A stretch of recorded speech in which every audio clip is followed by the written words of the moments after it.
Welcome back to the Reier on YouTube channel. It is time once again for Second Helping, the show of choice of fans and followers of the number one league in all of collegiate athletics, the Southeastern Conference. I'm Travis Reier, joined by my longtime great friend, longtime college football analyst, Mr. Brent Beaird. Brent, of course, also a voter for the Heisman Trophy. That's been an extended stretch now for Brent. He's an esteemed voter for that big time award in collegiate athletics. Brent, we've got a big time deadline. We're going to get into a number of different things tonight. We're going to talk, as you can see there at the bottom of the screen, way too early thoughts on way too early thoughts, because we've got all these way too early 2026 polls to kind of work through as it relates to the Southeastern Conference. But a pretty big deadline tomorrow in terms of what the college football playoff is going to look like moving forward.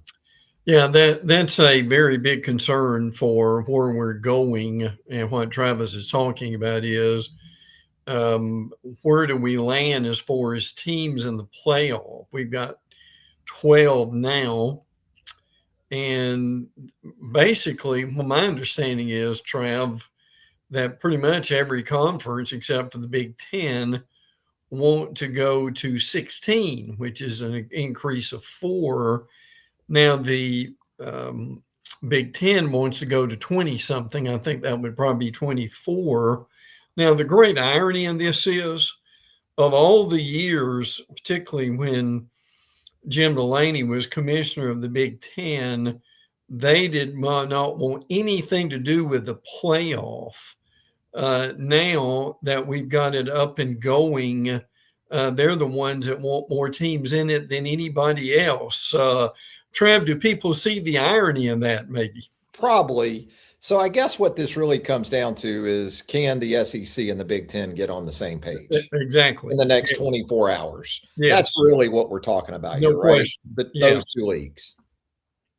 Yeah. And there's a big question if that will happen. And again, the reality is there will be no extension. Friday is the deadline that they get it done, or it stays at 12. Now, I mean, obviously 12 is workable. We've had a few short years of 12, and it's been good. But I certainly have no problem with 16. My concern, Trav, with 24 would be is that I mean, I could live with it certainly, but is that too much? If we get 24, what is that going to do to the regular season and the bowl system in general, which we know, and the championship games in that scenario? I don't see how you sustain that with a 24 team playoff. I agree. Yeah, absolutely. Yes.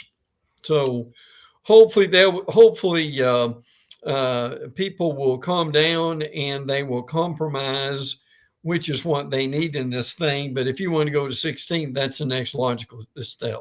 You mean to tell me they can't, in terms of an extension, just get a judge to file an injunction? And I mean, that's what all the kids are doing these days. Yeah, right. Just get that thing in local circuit court or something and get a judge to give you a temporary injunction and maybe get that extension. But no, in all seriousness, it is a big stretch coming up in the next 24 hours in terms of what the college football playoff will look like as soon as next year. Will it stay status quo like we've seen from the last couple of years? And you look at it, 12 teams has been enough, right? I mean, there's been consternation in terms of the selection process in each of the last 2 years. Certainly Alabama and Miami were a part of that in this most recent 12-team playoff.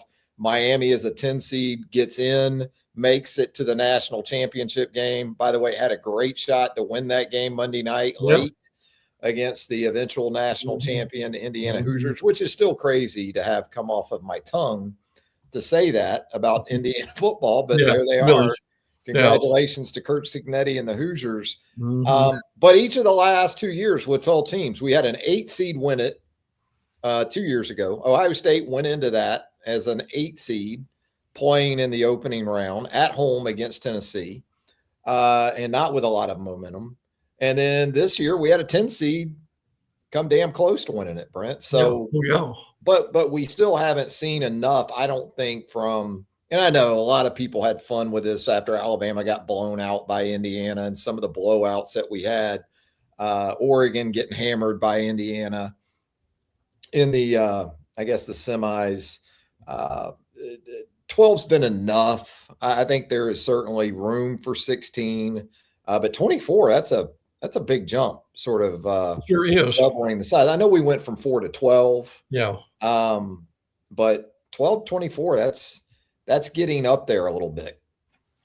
Well, and look, if you really want to change this thing for the better, what you could do would be you could take the smaller teams, shall we say, and give them their own Trav, 8-team playoff, even a 4-team playoff, because look, and let's be honest, James Madison is not going to be winning the national championship anytime soon. I mean, I'm glad they've got a part in it, and it's a small part that they play early on. But man alive, if you're one of those teams, wouldn't you want to have your own playoff? And if you did, you give those teams their own playoff. And this year you could have added what Notre Dame could have also been in the playoffs if you do that. And you still could have had 12. So that's the fascinating thing. And oh, by the way, the numbers have just come out. Ohio State and Oregon was the biggest one.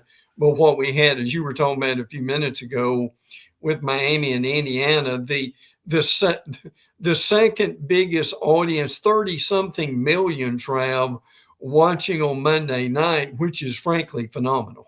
Yeah, and I'm going to guess that when you throw streaming in there too, to go along with that, probably not as much of that. Are you talking about Ohio State, Oregon from like 2014? Yeah. You had that. That wasn't as prevalent 12 years ago. So in terms of total consumption, the numbers, I'm sure, were massive. What about the ticket prices down in South Florida too, Brent? Hey, 4,000 just to get into Hard Rock Stadium. Ooh. Yeah. Ooh. Yeah. Hey, Trev, the ticket man was having a big week and a big night that night. Yeah, right now he's on his own private island. Yeah, and he'll be there for a while. That South Florida ticket man. JM 12 Green chiming in here in the show chat. By the way, you can do that as well right here on Second Helping. He says, yeah, the jump to 24 has to mean we cut down the regular season and or championship games, right? Yeah, I mean, hard to imagine a scenario where you're able to fit a 2014 playoff. And I mean, unless you have a couple of rounds of buys, but even then, like we've talked about, and I know you've talked about here on the show, Brent, the potential for championship weekend to become a play-in sort of scenario with multiple games, maybe within the P4 leagues to sort of qualify for that 24 team or 16 team playoff that we could have here pretty soon. So we talked about the transfer portal a little bit, Brent. The transfer portal technically is closed in terms of being able to enter the transfer portal, but there's still a ton of football players that are just sitting there waiting for any type of call. It's really the sad part of all this that really isn't as publicized as much. And effectively, a lot of football players have either knowingly or unknowingly essentially ended their careers, at least as scholarship football players. I guess there's guys or folks in that portal still that, could take some walk on, and so many of these guys go into the portal with illusions of, grandeur, that they're going to, cash in and get the big money. And then I'm sure some of these guys are sitting there with nothing right now, not even a spot. And a lot of the folks who fed them the information, quote unquote, that, jump in there, you'll cash in, you'll do this, you'll get it, at least at a minimum, you'll get into a better situation in terms of playing time, those sort of things. Probably well over it's into the 4 figures. Yeah. the number of guys that are still sitting there waiting for any type of opportunity. Well, and this is what's so misleading about this is the fact that, okay, you can go in, you can shop around a little bit, thinking that you're going to have multiple teams that are interested. And oh boy, if you're not interested, you can go back to your previous team, and certainly you can get more money and more prestige by doing that. And the unfortunate thing is, Trev, they find out, well, their previous team, there is not a spot available because they have moved on, right? In the words of Nicholas Lou Saban, when he was the head coach at Alabama, you shop, we shop. So good luck with that. Good luck with that once you make that plunge. For most of these guys, there's maybe 5%, maybe 10% that realistically have that opportunity, that safety net. You know, if they don't find what they really are looking for, maybe elsewhere, they can come back. But that's simply not the case for the vast majority of these guys. Hey, Brent, again, we were going to talk way too early thoughts on the way too early thoughts that we've seen so far. As we talked about from the outset of the show, basically simultaneous to the confetti dropping or blowing up or whatever they do with it. They're at Hard Rock Stadium after Indiana knocked off the Miami Hurricanes in the national championship game. You already started seeing way too earlys for top 25s, Heisman Trophy expectations, those type of things that are standard. You know, once we get beyond a championship game, it looks like, based on the way too early top 25s, Texas, Georgia, some order, right? Those are the two teams that you see time and time again in these way too early top 25s. As far as top 5 legitimate championship contenders, that's where it sits. And I guess it's kind of a common denominator there is they both return starting quarterbacks that are going to be very experienced. I think more so with Arch, it's the expectation that he can carry a football team next year a little bit more than he could in his first year as a starter. That kind of looks like what we're seeing, right? Georgia, Texas, which makes a lot of sense. No, sure. Yeah, it does. I agree with that. And, the other situation is going to be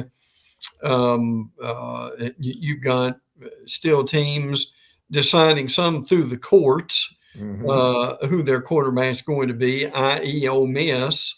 How is that situation going to work out? Certainly a new quarterback at Miami and also in Oklahoma too. The fascinating thing about the Miami situation, they're trying to get Duke's quarterback, and they can clear the I hate to do this because but the courts are involved with this. There are lawsuits involved with some of these things. It is the problem. I'm sad about that as far as where we are. But again, this is a part of the things that we've got to get clear, and we've got to that we've got to get changed in this too. And the guys we're talking about, Darian Mensah, the Duke quarterback, is who we're talking about. Part of this is because Emory Williams, the backup quarterback Miami, is leaving, and he's going somewhere else.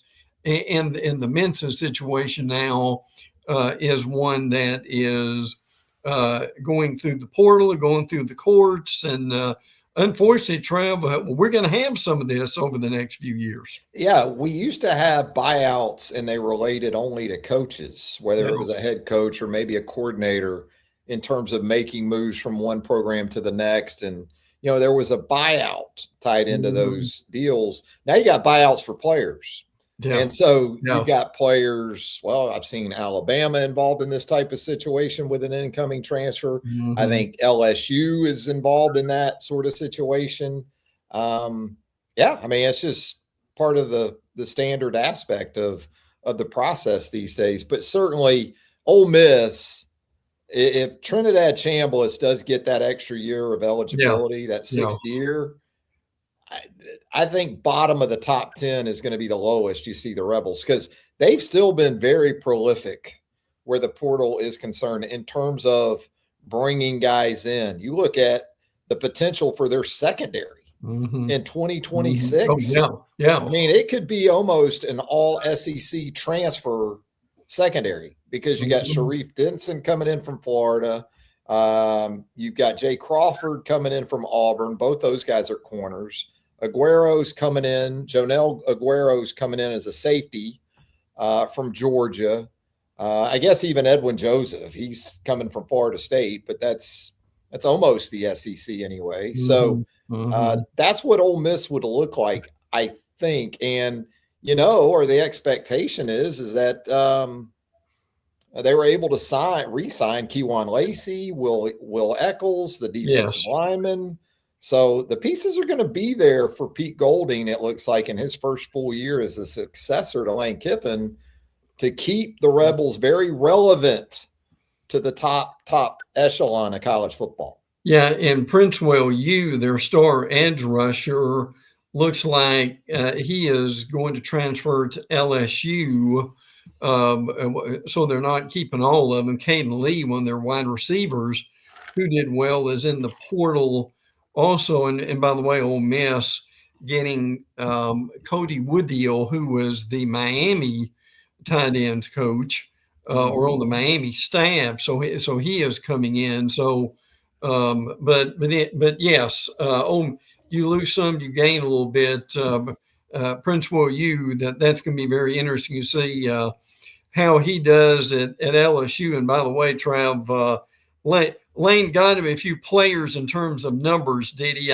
I'm wondering if I'm being facetious, but I'm wondering if that number is near 50 yet. What do you think? Yeah, it's certainly going to be an overhaul there in Baton Rouge. It's interesting, though. You don't see LSU in every one of these way too early top 10s. Yeah. And right. I think that was sort of the expectation. Now, that doesn't mean, LSU can't be a top 10 team, but you're still seeing Ole Miss and at least some of these ranked ahead of LSU based on what they've been able to do and the expectation that Chambliss may in fact be back. I think key for really the teams we've even already talked about, when you think about Texas and you think about Georgia and Ole Miss, and even Texas A&M, I think to an extent, the offensive lines now you used to be able to kind of really get a good idea for a team's viability based in large part on what they were bringing back at the most developmental of positions, the offensive line. Now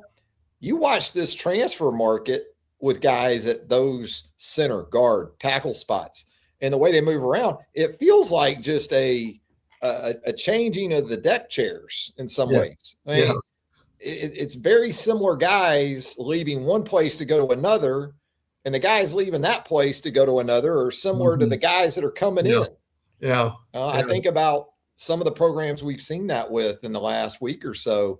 It's a great unknown. It's not as predictable as it once was at an area where Texas has got to be a lot better than they were last year. Georgia got up to speed as they got healthier in 2025, but they're going to have a key departure or two. And then Ole Miss too. You look at the guys they're losing up front. That's going to be a big part of it. I guess Texas A&M, when you think about the top 4 teams projected early in the league for 2026, that's where the Aggies are still expected to check in as well. They've had some very serious attrition. We talk about that offensive line. At least 3 starters up front, leaving that offensive line. KC Concepcion was a real hit from last year's portal. Certainly was. Albert Regis, an important part. Cassius Howell, also an important part of that defensive line. And then you think about the pressure that Howell was able to provide. Torian York, a really good all-around linebacker, moves on. But A&M still very, very active in the portal in their own right. I think Marcel Reed's continued development. I think kind of his ceiling is going to match up with what it is for A&M as a football team. And then, change at the offensive coordinator position too. Colin Klein has moved on to Kansas State as the head coach. And Holman Wiggins, a renowned wide receiver coach of some note, previously of Alabama, now at A&M. He's taken over as the play caller for that A&M offense. And by the way, Trav, after basically scoring a field goal, how motivated will A&M be in the offseason after their performance? Congrats on making the playoffs, although it didn't go real well. Another team you mentioned I want to follow up on, Georgia. A big change that people may not have seen yet. Stacey Searles is going to another position with the program. And help me if I'm mispronouncing this. Phil Reier is an analyst, is going to be the new offensive line coach. So, Travis, we know Kirby never wanted to not to work with his staff, and also to promote people and to get a kind of a fresh start on that Bulldog offensive line. Yeah, Rauscher, I think it's Rauscher. Yeah. He was, I know he was previously with the Jacksonville Jaguars, so he has NFL experience. But Stacey Searles, I'm old enough to remember when Stacey Searles played for Auburn. Really? And Patrick Fain died. Absolutely. And long time, really good offensive line coach at different stops around college football, and certainly with an emphasis on the SEC. Once for me, A&M, and maybe even Ole Miss, depending on how the Chambliss thing goes. I'm anticipating Chambliss being back, so I'm going to be a little bit more all in probably on Ole Miss than I am even A&M. But then you sort of also get into that group of LSU, Alabama, Oklahoma, as you move 10 through 20, right? That you sort of could put into a bag right now and maybe draw them out.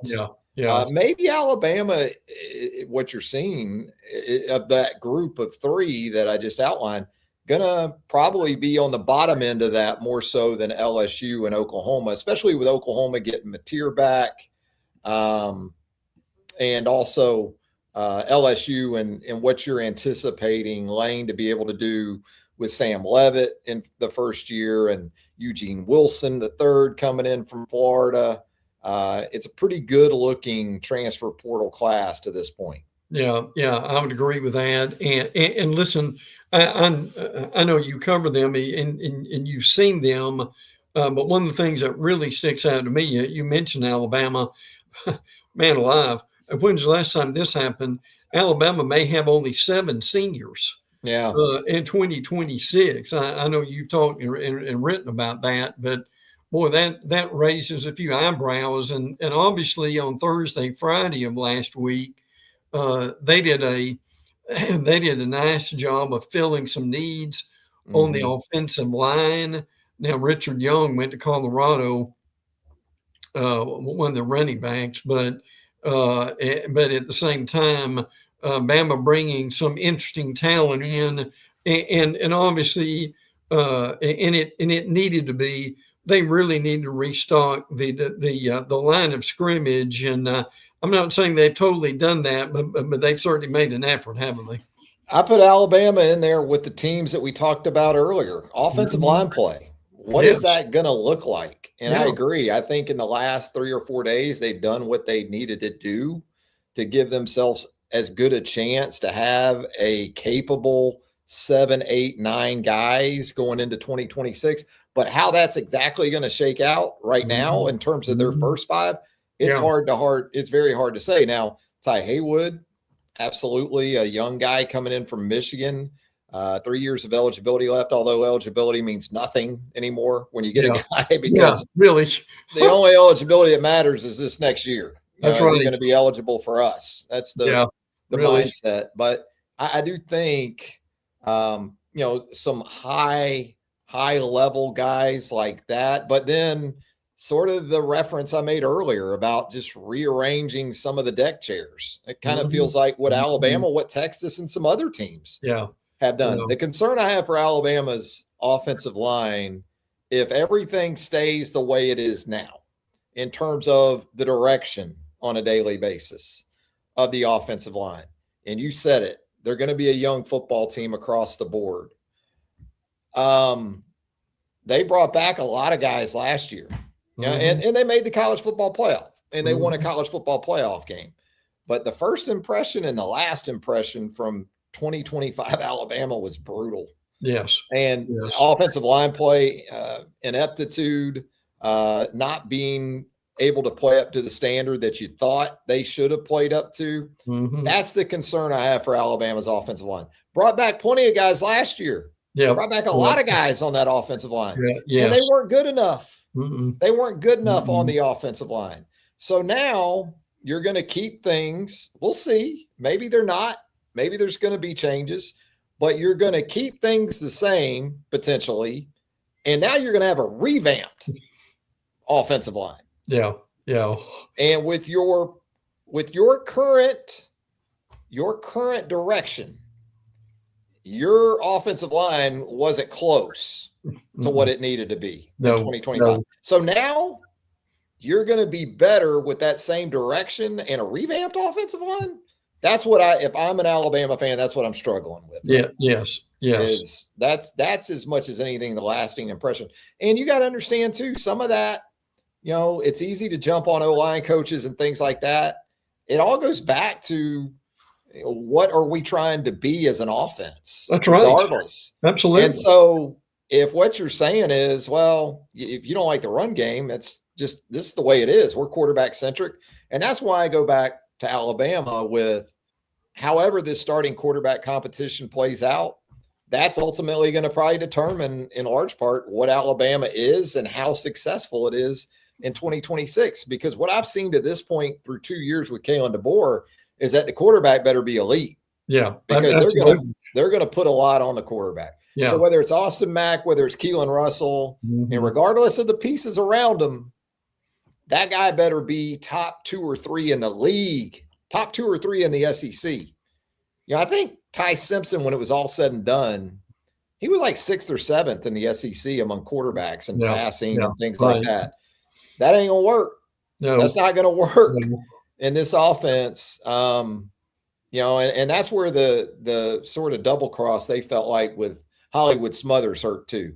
Yeah. Because he was a guy at the running back position, ultimately ended up at Texas, who he could go a long way. And at least when they did run the football, get them to a level of efficiency and explosiveness.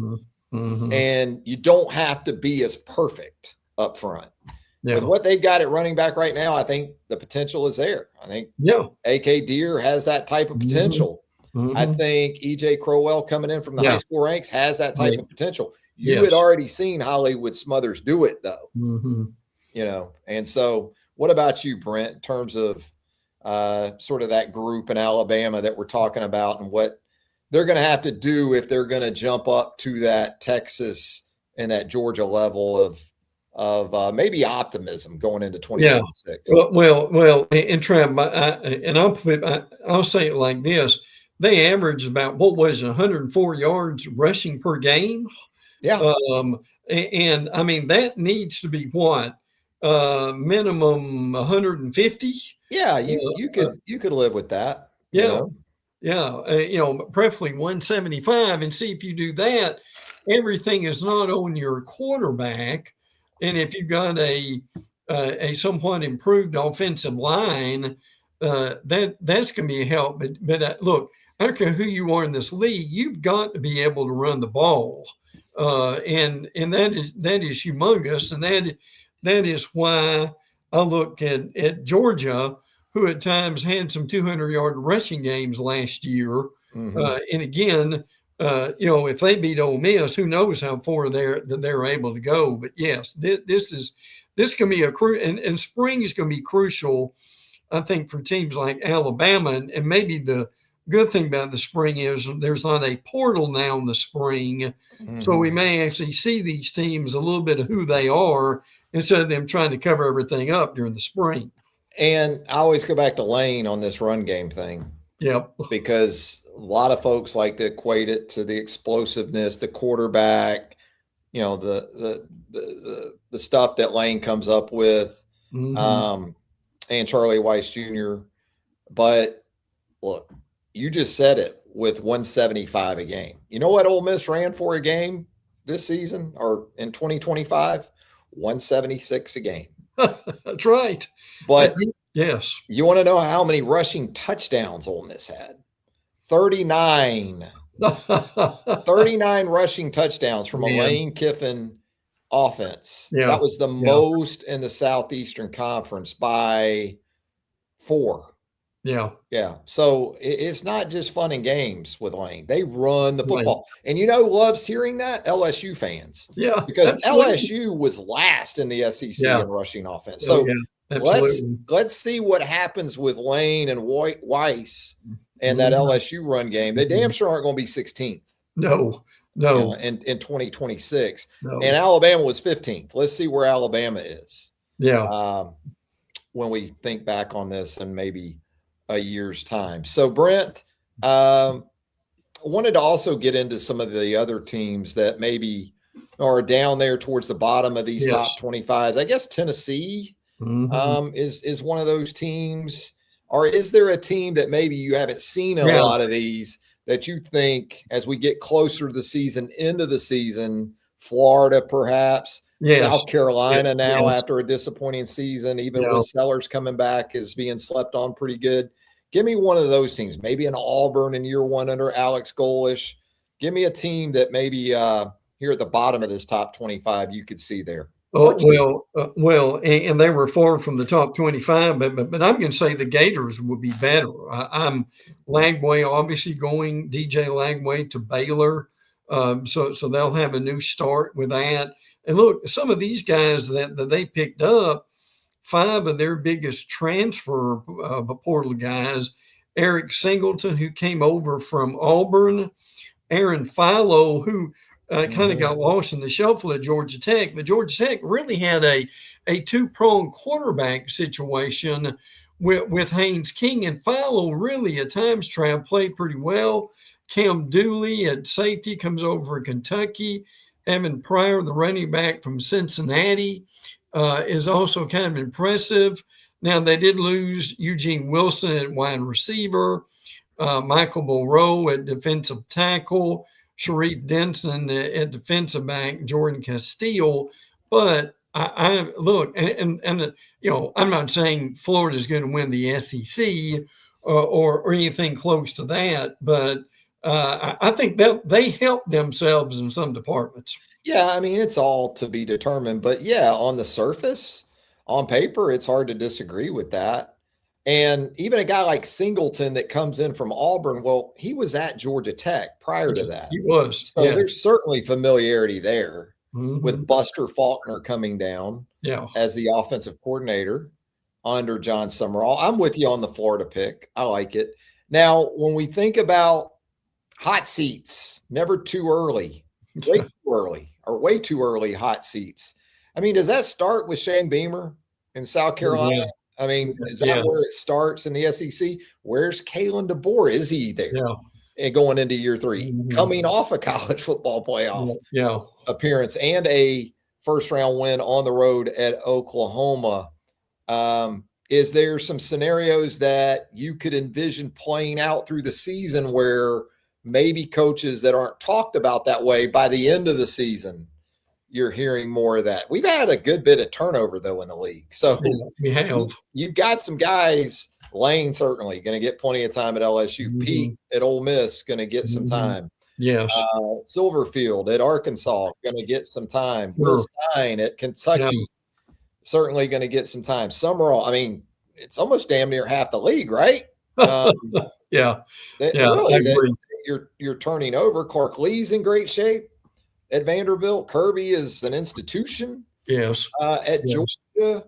How do you kind of see that? Is it Beamer and then everybody else in that line? Well, and look, that I don't think that you've got a situation where Tennessee's going to make changes at quarterback. At head coach. But man alive, I mean, that they've got they're still trying to figure out what's going to go with Joey Aguilar is trying to get a court date for another season of eligibility. I mean, where they've really made changes, and I think for the better, is on the defensive side of the ball. But again, Tennessee's really got to get something, don't they, Trav, or something better. I think from their offense, that's going to be a fascinating thing to look at. I agree with you on South Carolina and where that situation is going at this point. You've got some schools that we haven't mentioned a whole lot. Missouri's making a decent amount of changes, but I think they've had some decent success in that, and that group will be okay. But yes, Vanderbilt's in great shape where they're going. But as you mentioned, first of all, South Carolina really needs a winning season, or they may not have a choice with that staff. Yeah, especially with Sellers coming back. And they did make changes on the offensive side that I'm sure they feel like will benefit Lenora Sellers. I don't see Sark in any type of pressure, under any type of, but it is kind of a put up or shut up year. It sure is. For Sark. Oh, yeah. And yeah, they made the playoff a couple of years ago, I think advanced to the semifinals. So that was good. But with Arch and what some people are going to anticipate, the pinnacle of his collegiate career, and with some of the additions they have benefited from the transfer portal, this feels like if Texas is going to really reign supreme, not only in the league, but maybe in all of college football, this is an important year. I mean, Texas is going to be relevant, I think, every year with the way it's set up, especially right now. And if Sark is still there, will Muschamp in there now as the new defensive coordinator returning? So certainly no shortage of storylines in Austin. Trev, look, I couldn't help but laugh seeing Jaden Rashada going to Mississippi State from Sacramento State, and Trev, Rashada certainly had almost half a dozen schools at this point, right? Yeah, I mean, he and TJ Finley, right? Oh, yeah. I mean, Finley's going 7 for 7, isn't he? Yes, he is. No question. Good for him. Oh, Lord. Touch them all, young man. 7 for 7. 7 years of eligibility, 7 teams. I'll tell you, and we'll get into this as the winter turns to spring and talk about different teams. I think there may be an optimism at Kentucky that we haven't seen in a while. Now, look, that doesn't mean anything. We need to see something on the field, but I can tell you this: Bama's got an early September game with Kentucky, I'm not ready to say Kentucky's going to win that game. I'm just saying that's going to be fascinating to see after one of the more, I would say, successful coaches leaves Kentucky. After obviously his tenure went kind of south in the end, but this Kentucky situation is going to be interesting to follow over the next few months. Yeah, Alabama's schedule sets up pretty nicely in the first 5 games or so. I think before they see Georgia again, in the regular season, they open with East Carolina. Then I think they go to Kentucky, Florida State, and Tuscaloosa. So I think they're going to have a chance to sort of figure out a lot of these questions that they have, with an emphasis on quarterback, offensive line, some of those things. That secondary at Alabama should be lights out. I'm going to say should be. I'm still a little gun shy with Alabama, really across the board, to say any area is absolutely going to be lights out. But that secondary, with what they're bringing back, should be really, really good. That should help them. Yanzi Pierre coming back off the edge, pass rusher. Caleb Woodson coming in from Virginia Tech at one of those inside linebacker positions where they're losing multiple guys. I go back to the offensive line for Alabama. Yeah. Oh, yeah. I think that's going to be everything for them in terms of how they piece that together. But sure, we'll get into some of those early season matchups involving SEC teams as we move more into the offseason. But Brent, before we get out of here, anything else you want to throw in? Yeah, there are two things real quick that I want to mention. One is now this what we're getting toward the late periods of January here, and we just had the national championship game. Well, this time next year, Yeah, the national championship game will be yet played. 25th next year. January 25th in Las Vegas. The year after that, 24th in New Orleans. Yeah. And then the state of Florida has Tampa and Miami. But Trav, what about the January 25th, 24th, 22nd, 21st? And again, that's 21st, 2030. So people who are talking about, well, we need to go back to January 1st, that's now we know things can change, but that's not how this is set up right now. I don't know how you do that. I mean, you play I agree. You play an 8-game regular season. I mean, that's really.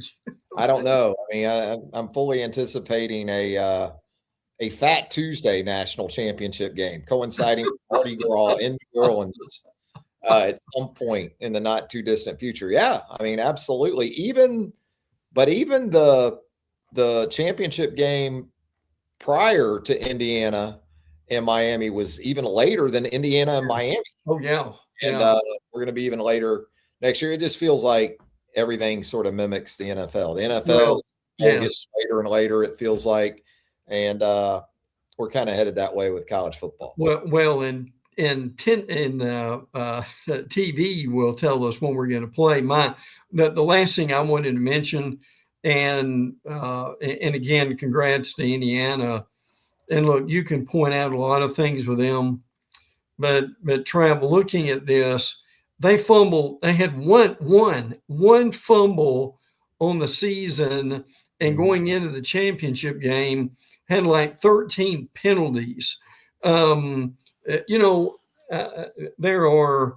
a lot of ways to win football games, but when you don't beat yourself, nothing but good things happen, right?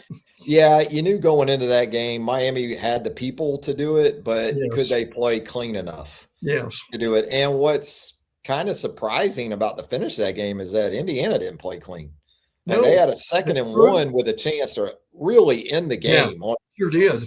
They end up with a false start. They have to settle for a field goal, and that's ominous. When in a 3-point game and you go up 6 and there's still enough time on the clock, you're thinking this is exactly how you lose a game, especially to a team like Miami that felt a little bit destined at that point in their own right. Indiana just felt inevitable. Indiana felt inevitable, really, after beating Ohio State in the Big Ten game. That's what Indiana felt like to me. Miami felt destined after sort of the path they took, just getting in and then playing like they did, winning the kind of games that they had won. That was the sort of game they wanted, and they got it. Carson Beck obviously throws the pick there late, but a heck of a performance by both teams. It was the playoff. I mean, the games that were good were great. Yes. Yeah, there were the blowouts. The Rose Bowl was miserable. The Peach Bowl was miserable. The Orange Bowl was miserable. But you also had some good football games. Alabama, Oklahoma was a good football game. It wasn't always fun to watch, but Miami and Texas A&M, if you like retro ball, they had you covered in College Station. So it was a little bit of a mixed bag, but I will say the games like Ole Miss, Georgia, incredible football game. That really was. The games that were good were really, really good. Oh yeah. And then you've got what, Trav, Ole Miss throwing into the end zone, to win their game. But by the way, an update to schedule releases for the ACC January the 26th at 9 p.m. and then the Big Ten the next day, January the 27th at 5:30. So yeah, we're in the month of January, and that's when these things happen. Absolutely.